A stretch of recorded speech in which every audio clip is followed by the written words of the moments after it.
Hey everybody, Adam Savage alongside conservator Sophie. We are at the Academy Museum's Debbie Reynolds Conservation Studio, and we just did some pieces about this Kubrickiana, but I am always interested, Sophie, in the tools of the trade. I know these visits can get expensive for me, but I'd love you to walk me through some of your favorite tools. Yes, sure. This is one of my favorite corners. Okay. This right here is one of our main glue drawers. Oh. You can see all the different kinds of adhesives that we have, Yes. natural and synthetic. One of my favorites is this glue back here. This is actually made from sturgeon fish bladders. Sturgeon fish bladder glue. Yeah, and it's called isinglass. And it actually makes a really beautiful, delicate glue. When we process it and boil it down, Yeah. it's this very nice, delicate Oh. glue that we can just drop into some water And it becomes soft and warm up, and then it becomes soft. And it's very reversible, I would imagine. Yeah, depending on how you're using it. Oh, okay. That is so beautiful. Yeah. So some of these, like this one, must be pretty ancient. Oh, yeah. They've been used for centuries. Centuries. Amazing. Yeah. If you think about rabbit skin glue and fish glue, Yeah, it's been yeah, used the for protein base. Yeah. So. And each of these helps you solve different kinds of problems depending on the material you're attaching to, et cetera. Yes. All of these adhesives have been tested for their long-term stability, so we know they're not going to yellow or become brittle over Right. time. And then we choose the adhesives very carefully based on the material that we're working with, Copy. aiming for reversibility in the future if someone wants to undo what we do, but also just aiming for compatibility, things that are going to work with the material. Right, right. Is it an occupational hazard to become overly attached to a specific glue? Because I feel like I would have a favorite glue that I want to use all the time. No, I definitely have a favorite glue. What's your favorite? I actually love, this is called wheat starch paste. Mm-hmm. And it's a glue that paper conservators use Like all for the wallpaper, time. Yeah. right? Yeah. I don't use it very often because I work with objects, but Yeah. I love that glue. And What do you love about it? It's the smell, the taste, the texture? I just love its workability, how it Yeah. brushes out onto a palette, how you can maneuver how it's diluted or thick. And it's cool to process it. Like, for instance, this is a horsehair strainer. Yeah.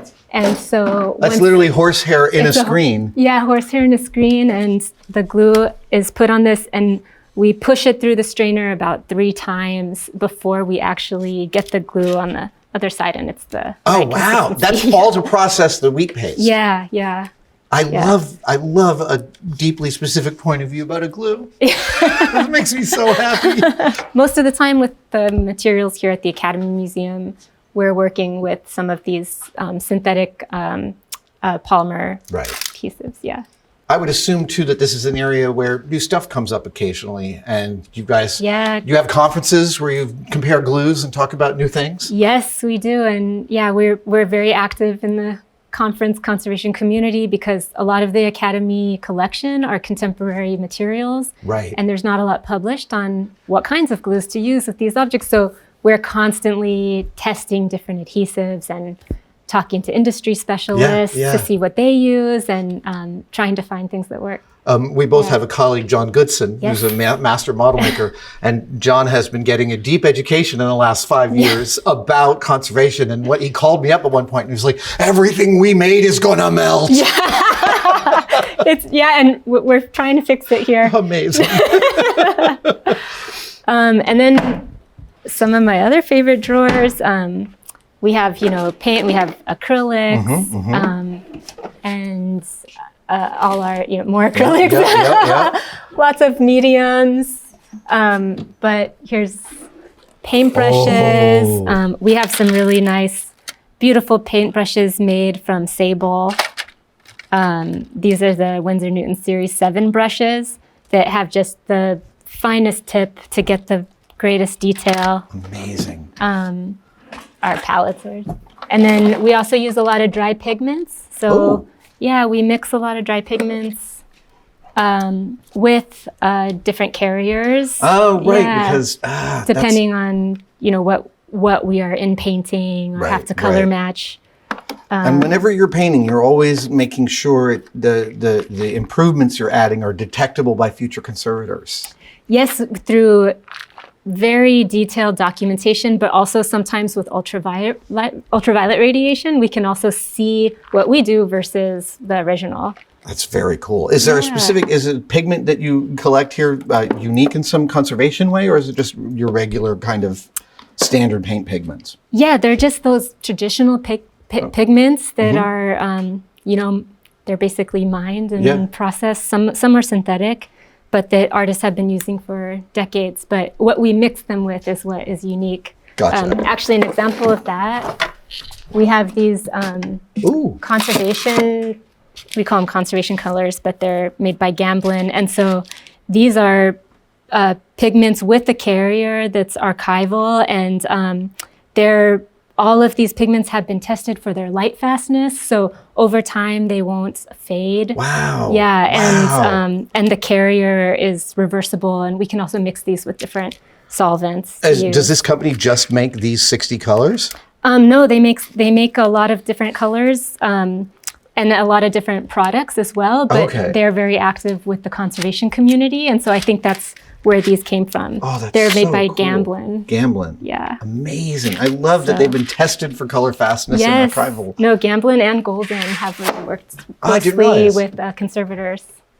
Oh, and then we also have, since we're the Academy, we also have gilding supplies. So here's all of our gold leaf and oh, it's so funny. Gold All my beater gold leaf is skin. fake, so I have when I see real stuff, I'm like, ooh, it looks different. I know. It's beautiful. Yeah, and dyes too. Oh, that's not our dye. I guess our dyes are in here too. Oh yeah, these are actually dyes instead of pigments. So sometimes we use dyes when we're casting reproductions, or if we need a dye fabric to do costume conservation and textile conservation. Oh my God. It's like you guys have to be able to tackle almost every material that's ever been used. We're good generalists. Keep going. Yeah. Here's one of our, so lots of sandpaper. It's kind of a messy drawer. But wait a minute. I'm sure you use these as Yes, I do, but I don't have tiny thin ones. Do you slice these yourself? No, we bought You those. buy them this way? But we do make our own. We take a bamboo skewer and then cut it at an angle, and then use a little bit of super glue and glue tiny pieces of sandpaper onto it. So we have tiny little sandpapers. Wow. Yeah. So sometimes it's like, could you spend all day doing that and go home and try and like cook something and it feels like you're working with giant stuff? No, it can be pretty small, tedious work. I need to find out where these come from. Yeah. I love this. And some very specific, very specific sandpapers meant for sanding down plastics or wood. And bringing high polish. High polish. Yeah. So this drawer is so messy. Those drawers always are. Let's see here. Yeah. Remember, we have some of our fillers. So, calcium carbonate, fumed silica, micro what are these used for? balloons. These are used for bulking our adhesives, or bulking up, materials that we need to fill. Oh, so you might need it to be dimensionally stable on a vertical, and that helps kind of thicken it? Or like, for instance, if we had a small monster, like made out of foam. Right. We needed to recreate a toe, or it had a big hole in it and we needed to fill that loss. We could use these mixed with, an appropriate adhesive to make something that matches the hardness or the flexibility of the monster. If we need a fill to flex with the object, then we can choose the filler based on that. Or if we need it to be rigid, we can choose the filler based on that. And I'm assuming that in each of those cases, you would do several different samples of sort of different amounts of the ductility and see which one you want to go with. Yeah, constantly doing what we call mock-ups, just to test all the different techniques so cool. before we move forward. Yeah. We don't use super glue for treatments. That's just for gluing sandpaper. This is messy, but we have a lot of silicones and casting materials.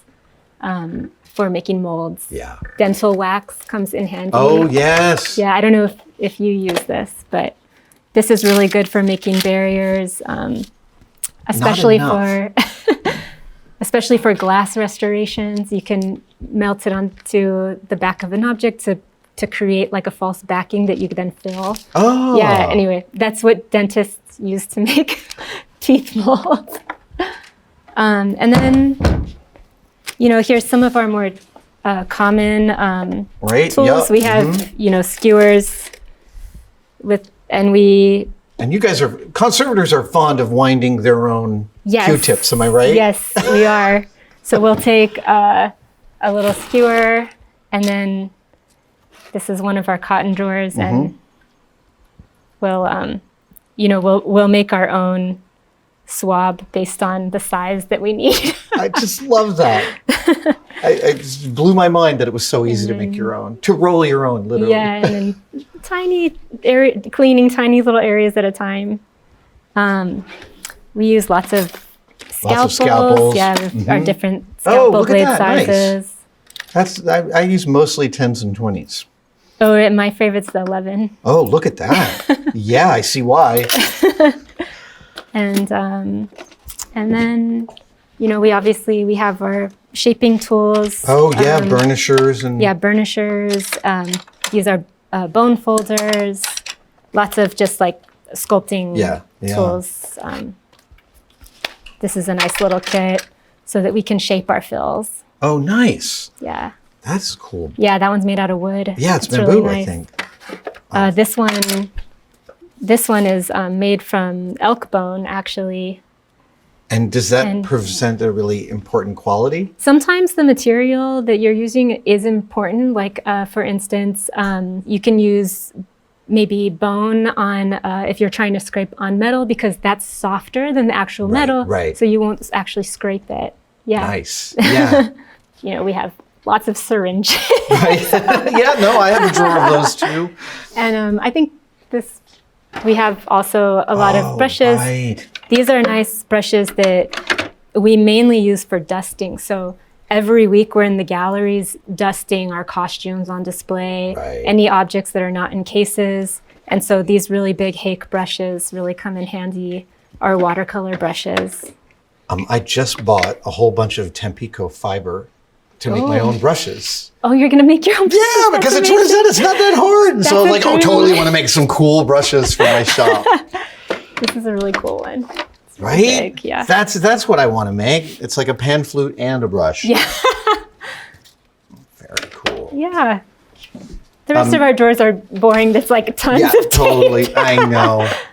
But I like it all in the drawer. My kitchen's done this way, where everything important is in drawers. We have sewing.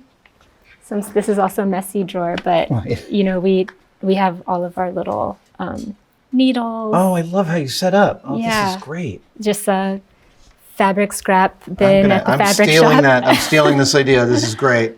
This is better than the little ball that holds all the sewing needles. At Michael Levine in downtown LA, they have a bin of just leather scraps. They're like $1 a piece. I love scrap bins. Yeah, so. I know that we're in the Academy Museum. Did you just steal these? These are film reel holders, right? Yeah. Where did you, these are something that you have storage from here? Yeah, I was at the film archive on Vine Street, and I saw these in the dumpster. And so now I regularly dumpster dive at the film archive, and I take these old film reels that they throw away, and now we use them as chemical trays. I love that. That is the best. It's totally appropriate. Dude, that is fabulous. Have you come across titles that you recognize from any of them yet? I haven't recognized any of them yet. The Killer Elite? Yeah. I've seen that. Oh, really? Yeah. That's mine. That's my tray. This is total one reel. But yeah, the film archive, they switch out the metal film canisters for archival, I think polypropylene ones. Right. And so, so we find these in the trash all the time. That is totally the best. Thank you so much for walking me through this. Thanks for being interested. I love it. I can't believe you stuck it out till the end. Well, now that you're here, let's talk about some of the cool stuff we have at adamsavage.com, our merch site. We make stuff for makers, and one of the most important tools a maker possesses is, of course, their laptop. That's why this year we are making 2 laptop sleeves, a large and a small, to protect your precious cargo. Like all of our products, they're made of upcycled materials, manufactured in the United States. And on each of these models, we have included a new feature, which is like my new favorite thing in the world, is this pencil holder with a rubber stamp of my name here. This is inspired by the NASA astronauts' name labels on the Apollo astronauts. And there's one on both sizes. Get yours today at adamsavage.com.